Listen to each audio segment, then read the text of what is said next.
Assalamualaikum warahmatullahi wabarakatuh. Alhamdulillah wa bi nikmatillah wala haula wala quwwata illa billah Muhammad ibni Abdillah la nabiyya ba'dah. Para pemirsa channel Laskar Mataram Raya yang sangat saya sayangi, saya hormati, Mbah Ukit mengucapkan terima kasih pada panjenengan semua, para subscriber dan penonton channel Laskar Mataram Raya yang banyak juga para komentator baik yang pro dan kontra. Saya ucapkan terima kasih.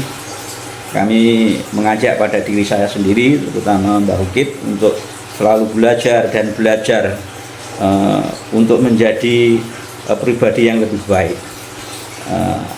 Tentu ini sangat berat kita rasakan untuk membangun inner beauty, ya, bahasa kerennya itu memang sangat berat.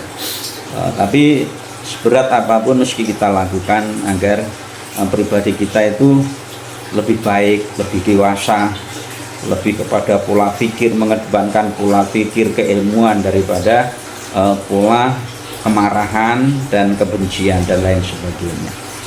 Saudara semua, ada sesuatu yang rasanya ingin Mbah Ukit sikapi. Menyimak beberapa video-video yang beredar di dalam YouTube dan media-media yang lain mengenai statement pimpinan Rois Suriah PBNU Kiai Miftahul Ahyar, yang kadang-kadang seperti yang Mbah Ukit katakan tadi, kadang orang itu lupa atas dirinya sendiri. Maksudnya lupa kalau dirinya itu punya ilmu, ya. Kadang lupa kalau dirinya punya ilmu, sehingga saat bicara itu bukan lagi ilmunya yang bicara, tapi apa yang ini, curahan yang di dalam sini yang sudah bercampur aduk dengan berbagai macam hawa dan stimulan dari luar, dari mana saja bergejolak, akhirnya keluar dalam bentuk kata-kata atau tulisan yang mungkin tidak menggambarkan sejati dirinya. Misalnya seperti sesepuh kita, Mbah Yai Miftahul Ahyar, yang sangat kita hormati karena beliau itu Rois Am. Rois Am itu kalau di dalam tataran organisasi Nahdlatul Ulama suatu jabatan yang prestis, karena sesepuh.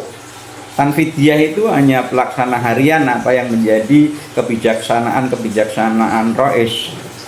Tapi kadang-kadang faktanya yang namanya manusia itu tidak luput daripada pergulatan rohaniyahnya. Kadang-kadang menang, kadang-kadang kalah. Kalau dalam bahasa Jawa itu kadang-kadang dat, kadang-kadang nyeng. Dat itu ingat bahwa dia seorang alim, ingat bahwa kita itu ternyata orang yang disepuhkan. Itu kadang-kadang ingat. Tapi kadang-kadang juga nyeng. Nyeng itu apa? Lupa kan posisi dirinya, posisi siapa kita. Mungkin posisi kita itu udah tua, kita lupa. Kita kadang berperilaku seperti anak-anak. Kadang-kadang juga lupa, kita itu Rois A, kita itu yang disepuhkan di suatu organisasi. Tapi kadang-kadang hal itu lupa, akhirnya apa?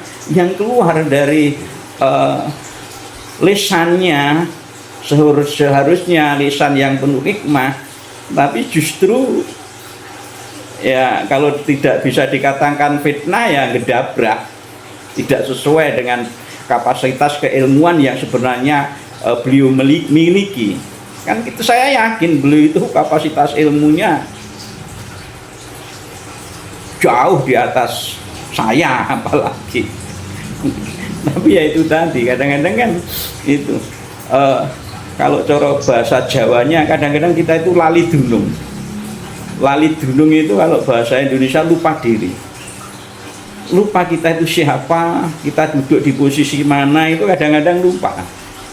Saat lupa itu kadang-kadang kan lupa kok lepas kontrol. Akhirnya ya bicara seolah-olah benar dan berusaha mencari pembenaran.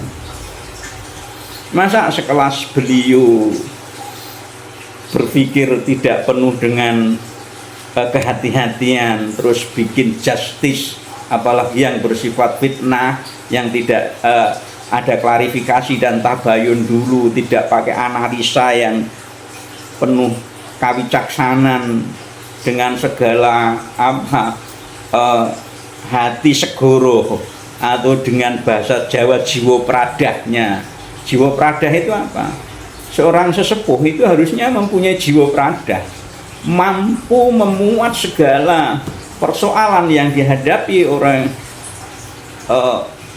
jamaahnya, untuk dia mengolah, dan akhirnya apa yang keluar dari fatwa-fatwanya, dari lesannya itu perkara-perkara yang menyejukkan dan penuh hikmah, memberi kesegaran, ketentraman kepada semua jamaahnya. Tapi ini saya pikir beliau mungkin yaitu tadi lagi, kalau lagi hilang, lupa diri, lupa posisi. Beliau itu kan yang di NU disepuhkan, harusnya tidak bersikap seperti itu. Dan sebelumnya ya tidak terlalu lupa diri amat sih, karena beliau juga di dalam kata-kata awalnya, nanti video akan saya tampilkan, beliau berkata sebetulnya. Beliau juga sadar sebetulnya, kata-kata beliau ini, sebetulnya NU itu menghormati seorang itu bukan karena nasabnya, tapi karena keilmuan dan amal perilaku, atau dalam bahasa singkatnya ketakwaannya.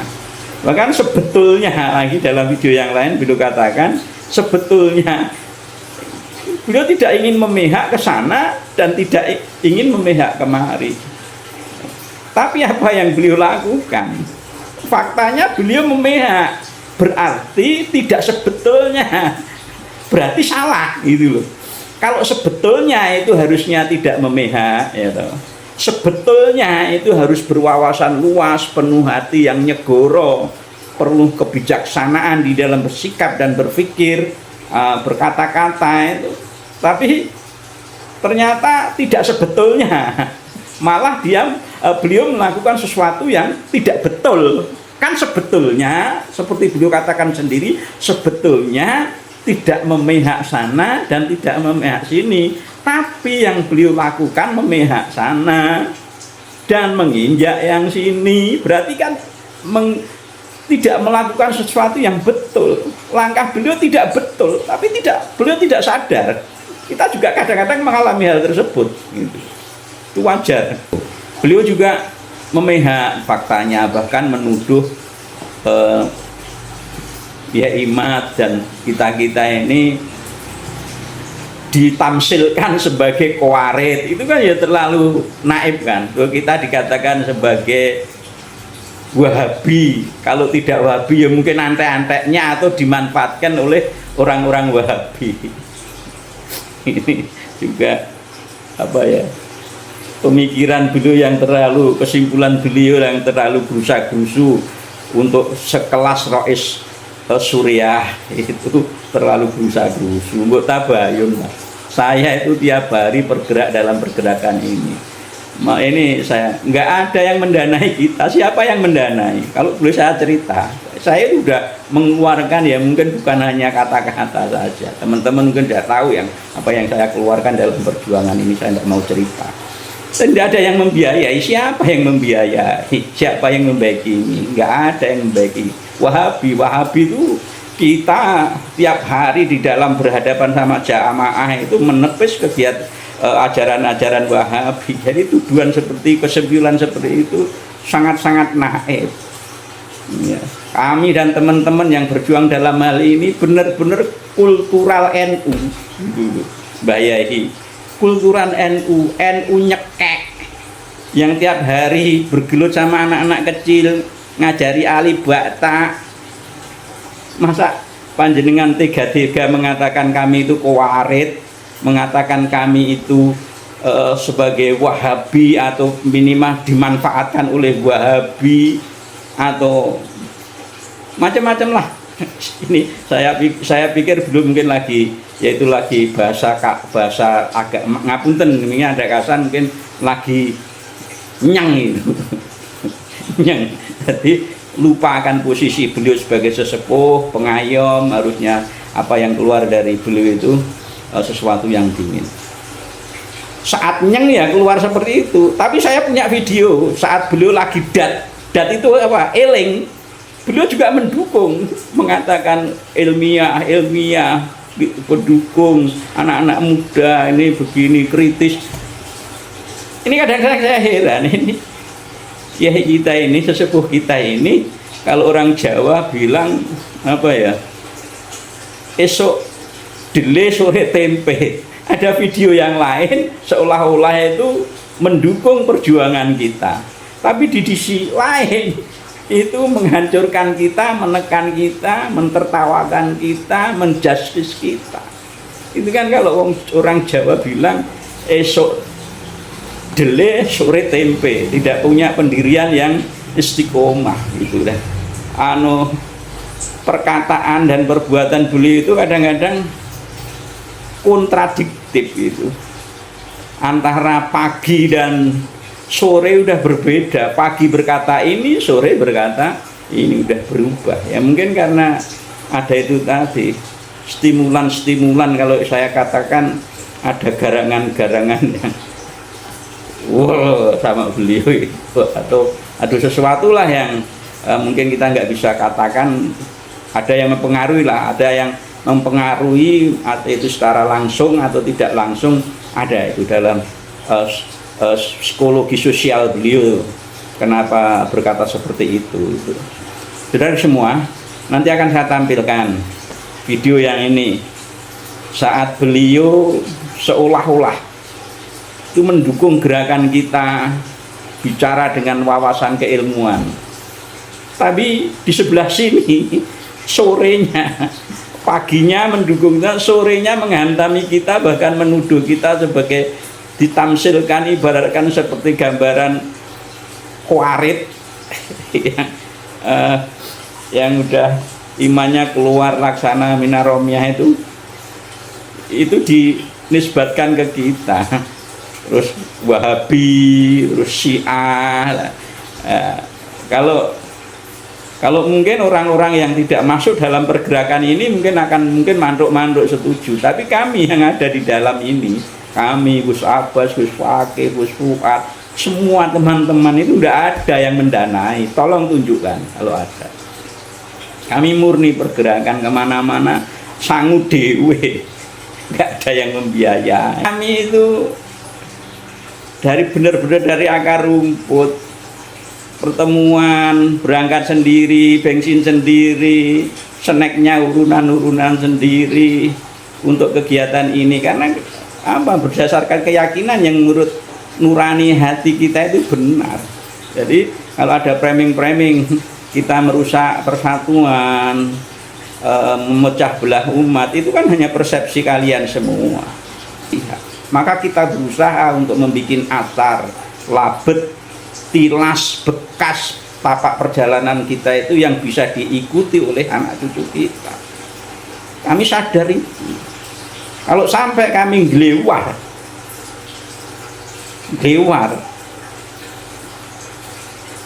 akan jadi catatan yang tidak baik bagi anak cucu kami. Ini kami perhitungkan. Kami berjuang seperti ini agar apa? Agar kami meninggalkan jejak-jejak atau asar yang baik bagi anak cucu kami, biar mereka anak cucu kami, anak cucu kami ini bisa napak tilas atas perjalanan perjuangan kami. Jadi bagi orang-orang yang nuduh dan mereming itu, kami nggak sakit hati, nggak apa, silahkan. Maka kita niati dari awal itu, seperti yang pernah saya sampaikan waktu saya teriak-teriak di Cirebon, benar-benar berangkat dari sini, tidak ada yang mendikte kami itu. Maka bagi pemirsa semua, saya juga akan menampilkan bagaimana sikap Kiai Imad terhadap tuduhan-tuduhan yang beliau sampaikan. Ini nanti akan saya tampilkan semua videonya itu bagi biar umat menilai. Apakah kita tidak cukup dengan menghadapkan wajah kita kepada keagungan Allah, sehingga kita mesti perlu untuk mencari muka-muka penilaian daripada orang-orang.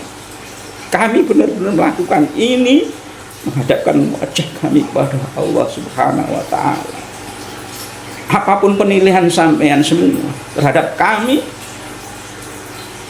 baik yang buruk atau yang mendukung, sebenarnya justru sesuatu yang dampaknya di antara dua. Kalau tidak baik ya buruk. Kalau kita disanjung, kita lupa diri, akan jadi sebuah keburukan. Kalau kita juga dielek-elek, dibully dan lain sebagainya, kita terpancing juga jelek. Dari semua masukan yang ke kita, baik yang itu yang pro atau yang kontra, itu sebenarnya bagi diri kita masing-masing itu juga sesuatu yang mesti kita ambil ini pandai-pandai untuk mengelolanya agar menjadi sesuatu energi yang positif bagi kita gitu. Demikian saudaraku semua, akan kami sampaikan videonya nanti. Kiai Miftahul Ahyar yang dulu bagaimana, yang sekarang bagaimana, dan tanggapan Kiai Imad bagaimana. Mari sama-sama kita saksikan. Sampai sekarang ini masih ribut tentang nasabnya para habaib itu kan dibuat fitnah. Bisa enak-enak, tenang-tenang dimunculkan. Sudah ini beda dengan masalah kalau isinya mau idhah, tapi isinya sudah saling cacat mencacat, saling caci mencaci, saling menjatuhkan. Nah ini itu isinya, dunia itu fitnah, saling menjatuhkan, saling apa yang sudah maton kurang ya dianu duda adik ya, itu nggak bisa orang pasti nanti. Sekarang orang jadi orang kuat sampai sekian periode, nanti setelah itu gimana, muncul orang lainnya. Jadi sudah orang sekarang berani-berani. Saya itu sejak dulu itu sering menyampaikan hadis, man batta bihi amalu lam yusri bihi nasabu. Itu sudah biasa saya sampaikan untuk menggerakkan agar orang-orang cinta cari ilmu, thalabul ilmi, senang ya, senang untuk menggali ilmu, bukan untuk membela satu kelompok, satu kelompok yang lain. Jadi artinya man batta'a bi amalu lam yusri bihi nasabu. Orang yang lemah amalnya, kendu amali, maka nasab tidak akan pernah bisa membantu dia untuk menjadi orang yang mulia. Nasabnya siapapun, tapi kalau lemah amalnya, thalabul ilminya, upaya ikhtiar untuk mencari kebaikan, ya tidak akan terangkat. Artinya apa? Pokoknya siapapun, anak siapapun, anaknya kiai, anaknya tukang beca, anaknya siapapun ya, bahkan dzurriyyah Rasul pun kalau malesan ya tidak akan dapat. Itu di organisasi ini banyak orang yang masih mengandalkan nasab karena putranya kiai, karena Gus ini Gus itu, lalu dia sepertinya harus diberi kedudukan, menduduki, bahkan seenaknya untuk merubah ini merubah itu dan sebagainya. Itu sering saya sampaikan. Duh, saya ngomong gitu itu di saat rame-rame masalah polemik habaib. Itu ada sebuah video petilan dari isi saya menyampaikan, dianggap saya membela kelompok yang anti Habib. Ya, man batabihi hadis man batabihi amalu lam yusbiku, dianggap saya nyindir atau apa padahal tujuannya untuk menyemangati. Ya ini zamannya siapa yang merasa aman? Tidak ada. Kedudukan kiai pun seharusnya tidak aman. Kedudukan apapun di dunia seharusnya dia tidak merasa aman, sehingga dia jungkungnya kepada Allah, ta'alluqnya kepada Allah lebih kuat, karena tidak pernah aman dia. Kalau saya sih tidak bela sana, tidak boleh. Cuma kalau ketemu Habib sudah Habib, yang penting panjenengan takwa Allah, anu pasti tidak akan berubah. Orang takzim cinta pada habaib kan nilai takwanya sebetulnya, yang bukan Habibnya. Nilai ya Habib ada nilai, tapi takwanya ini yang menentukan. Bagi kelompok yang ini ya, kalau tujuannya adalah penggalian ilmiah ya, untuk menggali ya, karena ini dalam tataran ilmiah, mencari nasa, akhirnya buka kitab-kitab yang lama-lama, ya kan pasti ketemu kalau ilmiah. Tapi syaratnya jangan ada caci maki, jangan ada menjatuhkan. Kan bagus kalau nemu ini kok nasabnya menurut saya putus, datanglah ke dibuat mudzakarah di situ, gimana ini Anda, terus dicari mencari, ketemu nanti. Kalau urusan ilmiah ketemu. Kalau urusan ilmiah akan membangkitkan anak-anak yang cerdas-cerdas itu terbangun ya, tergugah untuk mulai ingat pada dulu waktu ngaji, bahkan buka-buka. Bisa melahirkan anak-anak cerdas atau memunculkan mereka yang selama ini tidur bisa muncul, tapi tetap dalam koridor husnudzon, koridor yang penuh dengan ketawaduan, bukan lalu apa istilahnya itu ya ngungkit sejarah, ngungkit banyak, ini sudah bagus sebetulnya di Indonesia. Dan habaib itu mulia memang ada di Indonesia, bukan berarti di luar Indonesia tidak mulia. Orang kalau sudah dengar Habib itu alim, enggak pokoknya Habib, apalagi serbannya 7 tumpuan ya. Wah sudah apapun akan diberikan. Dulu sering saya itu didatangi orang yang suka-suka ngaku Habib, saya marahi. Karena ini orang ini hanya ngendel-ngendel bukan karena. Tapi kalau ada Habib yang baik ya saya muliakan, sama saja dengan yang lain. Gus kan sama dengan Gus, siapa gelar-gelar yang di luar Jawa ini atau di Jawa Barat banyak gelar-gelar yang begitu, semua nilai akhlak dan praktek. Jadi kalau menurut saya lebih baik sudahlah duduk bersama ya, kalau belum ketemu ya cari sampai ketemu, pasti ketemu. Kalau itu dasarnya ilmiah, pasti nanti ketemu dasarnya ilmiah. Apalagi jasanya ulama Yaman itu luar biasa ke Indonesia. Tanpa ulama Yaman kita mungkin tidak mengenal ilmu.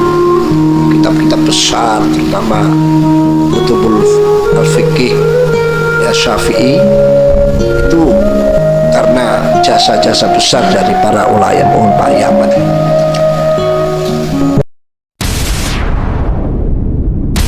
Sudah berapa kali kita mendapatkan bertubi-tubi gangguan-gangguan, khususnya saat sekarang ini apa, gaduhnya bab nasab antara duriyah yang satu kelompok disebut Ba'alawi, yang satu kelompok disebut duriyah Wali Songo, terutama ini bahkan sudah masuk ke cabang-cabang, dipengaruhi cabang-cabang agar mereka menolak Ba'alawi, menolak. Ya memang ada perbuatan salah pemicunya, ya. Tapi sebagai umat Islam kan tidak sampai seperti, apalagi warga Nahdien kan tidak sampai membesar-besarkan masalah. Apalagi itu hanya kelakuan ya 1-2 orang, saksiyah, tapi yang dihantam adalah jam'iyahnya atau babonannya. Saya sampaikan masalah kegaduhan ini berbahaya karena menyangkut ilmiahnya, mulai dari Syekh Nawawi, katakan Syekhana Khalil Basim, itu keterikatan dengan para duriyat Ba'alawi itu sangat ketat, antar guru dan santri. Berapa gurunya Syekh Nawawi, santrinya, gurunya Syekhana Khalil dari Ba'alawi, orang yang sudah menganggap dia paling benar sendiri, yang lainnya salah. Orang kalau sudah menganggap dirinya paling benar, timbul sifat yang lain, kesombongan, tidak mau menerima kebenaran dari orang. Benar harus dari saya, yang lain tidak boleh. Itu ijabal mar'i. Ini lebih bahaya daripada dosa besar. Kalau dosa besar, Allah masih kerso memaafkan, mengampuni, apalagi kalau kita taubat. Tapi kalau ijabul mar'i al-ujub, ini orang sudah menganggap dirinya lepas dengan Allah, dirinya sendiri, tidak ada campur tangan Allah. Ini berbahaya. Dan anak ini sudah terkenal menjadi kelompok-kelompok khawarij, orang yang sholatnya luar biasa sampai Rasul menyatakan tahtakiruna sholatakum bisolatihim wasyamakum bisya'im. Salatmu jangan diadu dengan mereka, tidak ada apa-apanya. Puasamu jangan diadu dengan mereka, tidak apa-apanya salat dan puasamu. Tapi yakhrujuna minaddin, ya, khurujas sahmi minar ramiyah. Tapi dia secepat lepas dari agamanya, imannya, secepat anak panah lepas dari busurnya.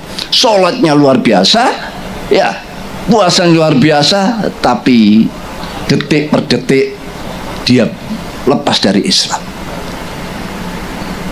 Sekarang tanda-tanda itu ada, penolakan kebenaran. Semua orang sedunia, mufti sedunia kalau menfatwakan, misalnya ini ya, pernah melihat ya, menfatwakan bahwa Ba'alawi itu sahih nasabnya, saya tetap menolak. Ulama dunia ditolak. Ini ilmu macam apa semacam ini? Bukan ajaran kita semacam itu. Lah sekarang PC-PC itu dimasuki, terutama di Solo Raya itu sudah kena. Nanti akan saya usahakan supaya dibenahi itu PCN yang sudah mulai menolak apa ini wirid yang sering kita baca, Rabitul Haddad dan semua. Dan nanti pada gilirannya ya bisa masaih kita, ya masaih kita. Kanjeng saya Abdul Qadir Jailani sudah mulai digarap. Syed Muhammad Ali Al-Maliki juga diragukan nasabnya. Nanti digilir semua. Di belakang itu siapa? Wahabi. Yang memang berani dia menolak seperti itu. Kebenaran ditolak, dan sebagian daripada Syiah. Ini perlu kami sampaikan di acara yang sangat penting ini, untuk bagaimana intisab kita pada Mbah Hasyim Asy'ari, Syekhana Khalil, Mbah Syekh Nawawi Bantani sebagai muassis, sebagai pemberi sinyal-sinyal, ya. Lalu kalau sampai terimbas penyakit itu, tidak sadar kalau kita ini sebetulnya menolak Mbah Hasyim, ya. Inilah cara mereka ingin bagaimana NU ini yang begitu sudah besar ingin digilir,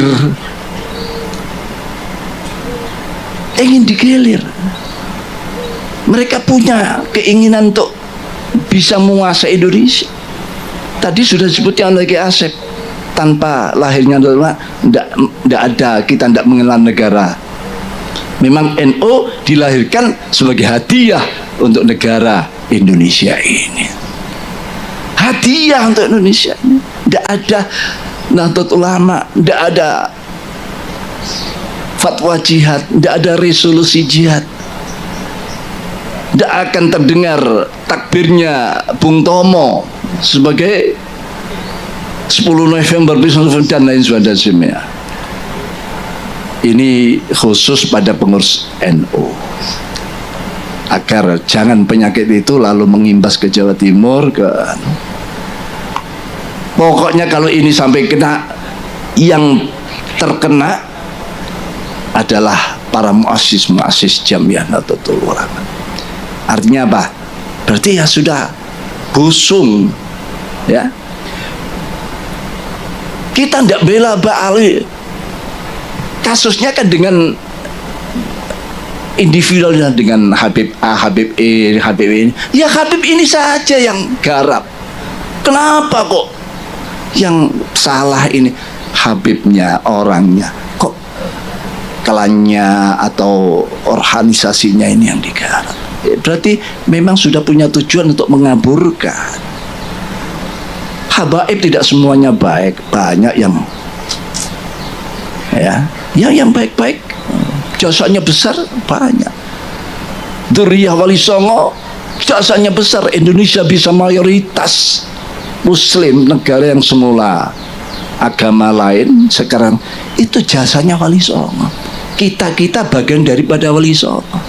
Kita bela, masa PBNU dianggap bela nih Habaib, menjadi jongosnya Habaib, menjadi budaknya, menjadi anunya Mbak Alawi.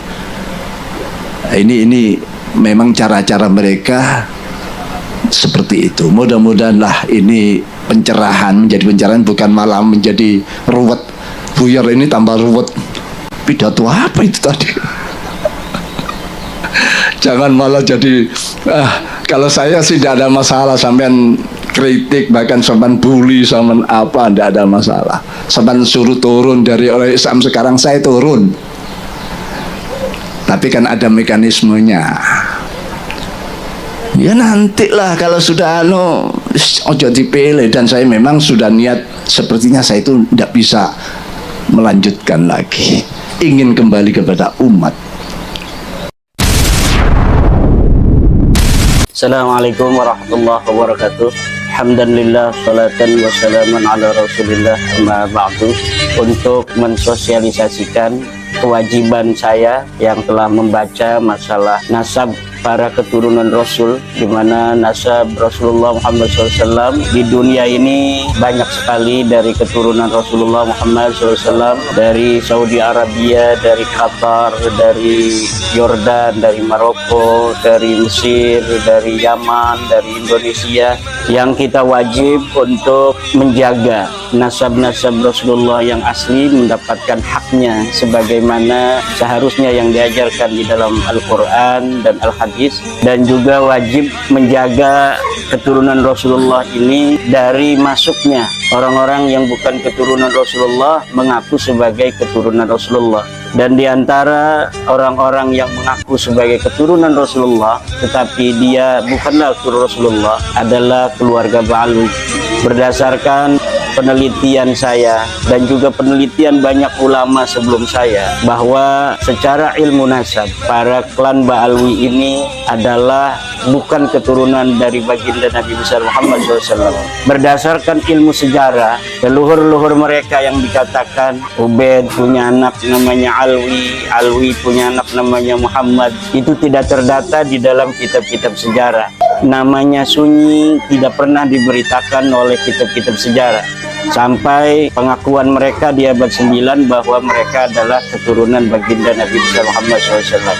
Kewajiban itulah bagi kita umat Islam untuk mensosialisasikan kepada masyarakat bahwa tes DNA mereka pun sudah ada bukti dari hasil-hasil tes DNA mereka yang menunjukkan bahwa mereka bukanlah keturunan baginda Nabi besar Muhammad SAW. Namun dengan semua itu, saya memohon kepada umat Islam yang telah memiliki pemahaman yang sama, pencerahan bahwa Ba'alawi bukan turun Nabi, untuk senantiasa mengedepankan nilai-nilai akhlakul karimah kepada saudara-saudara kita yang belum memahami kesimpulan tesis ilmiah ini bahwa Ba'alawi bukan turun Nabi. Karena walau bagaimanapun, informasi dalam alam bawah sadar umat Islam di Indonesia khususnya, sejak kecil kita mengetahui bahwa mereka, karena mereka mengaku sebagai turunan Nabi, kemudian kita dengan husnudzon juga mengakui mereka sebagai keturunan Nabi. Nah, tentunya baik dari masyarakat luas, masyarakat awam, juga para ulamanya, para kiai, itu masih banyak yang mempercayai bahwa mereka turunan Nabi. Kalaupun secara kuantitas mereka sekarang ini yang paling banyak adalah mereka yang sudah menyadari dan memahami bahwa Ba'alawi bukan turunan Nabi, bagi saudara-saudaraku yang sudah memahami kesimpulan bahwa Ba'alawi bukan turunan Nabi, untuk mengedepankan rahmah, mengedepankan kasih sayang di dalam memberikan pemahaman itu, tidak mengedepankan hal-hal yang malah akan membuat bangsa kita berpecah belah. Karena tujuan kita bersama ini adalah demi menjaga marwah umat Islam Indonesia, menjaga kehormatan kiai-kiai kita, memuliakan guru-guru kita. Kalaulah guru-guru kita yang ingin kita muliakan itu belum sepaham dengan kita, maka saya memohon agar para saudara-saudaraku yang mendukung tesis saya itu juga tetap untuk mendepankan nilai-nilai akhlak, nilai-nilai moral kita sebagai warga NU, terutama di dalam bagaimana kita mengkritisi orang-orang tua kita yang masih dalam tanda kutip membela klan Ba'alwi. Jadi pemahaman mereka bahwa Ba'alwi ini adalah keturunan Nabi adalah pemahaman yang selama ini sudah ada sejak mereka kecil. Akan sangat sulit, membutuhkan waktu untuk kemudian berbalik arah. Walaupun dia ini adalah seorang kiai, seorang ustadz, seorang yang berilmu.